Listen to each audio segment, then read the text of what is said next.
নাসরিন তারান্নুম লিখেছেন, মা মারা গেলে কতদিন শোক পালন করতে হয়? অনেক দিন হলো কিন্তু বলতেই পারছি না।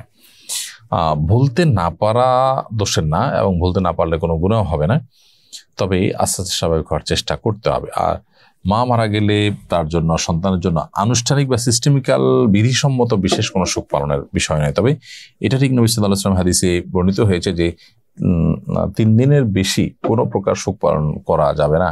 তো এটা অবশ্য মা বাবা বা অন্য সবার জন্য প্রযোজ্য, যে শোক পালন বলতে যা বোঝায় সেটা 3 দিন পর্যন্ত হবে, এর বেশি যেন না হয়। আর বাহির থেকে যারা আগত, তারা মৃত ব্যক্তির আত্মীয় স্বজনকে সান্ত্বনা দিতে চাইছেন, তারা অবশ্যই তাদের যে জায়গা, সেই জায়গা থেকে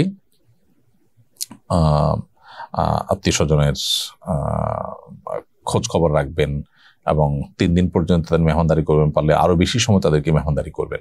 তাহলে খোলাসা কথা হলো, বাবা হোক মা হোক মারা যাওয়ার পর আপনি ভুলতে পারছেন না, এটা মানুষের হতেই পারে, এটা দোষের না, এটা কোনো গুনাহ হবে না। কিন্তু শোক পালন বলতে যা বোঝা হয়, এরকম সিস্টেমিক্যাল কোনো শোক পালন ছেলের পরে বর্তায় না।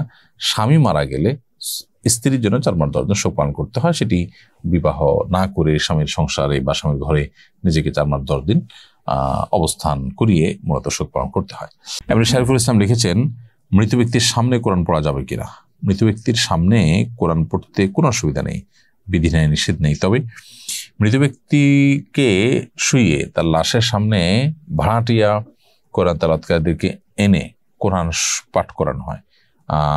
হয়তো মনে করা হয় যে এটা তিনি শুনতে পান, এটা তার কোনো উপকারে আসবে, এবং তার সম্পদ থেকে বা তার আত্মীয় স্বজন লোকজনকে কোরআন কারীমের তেলাওয়াতের উদ্যোগ নিয়ে তার উপকার করছেন, এরকমটি মনে হতে পারে। মূলত কোরআন কারীমের তেলাওয়াত যিনি করবেন তিনি পাবেন। আল্লাহ বলেছেন, লাইসাল ইনসান ইল্লা মা সা, মানুষ তাই পাবে যা সে চেষ্টা করেছে। অতএব মৃত ব্যক্তি তার লাশের কাছে কোরআন তেলাওয়াত করার কোনো অর্থ নেই, বরং তার জীবদ্দশা তাকে কোরআন শোনানো গেলে সেটা ভালো হতো, কোরআনের দিকে আহ্বান করা গেলে সেটা ভালো হতো।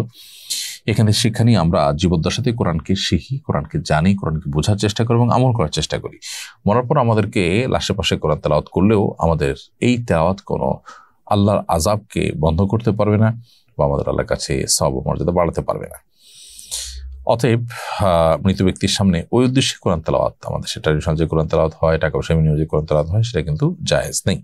আস-সুন্নাহ ফাউন্ডেশন, উম্মার স্বার্থে সুন্নাহর সাথে।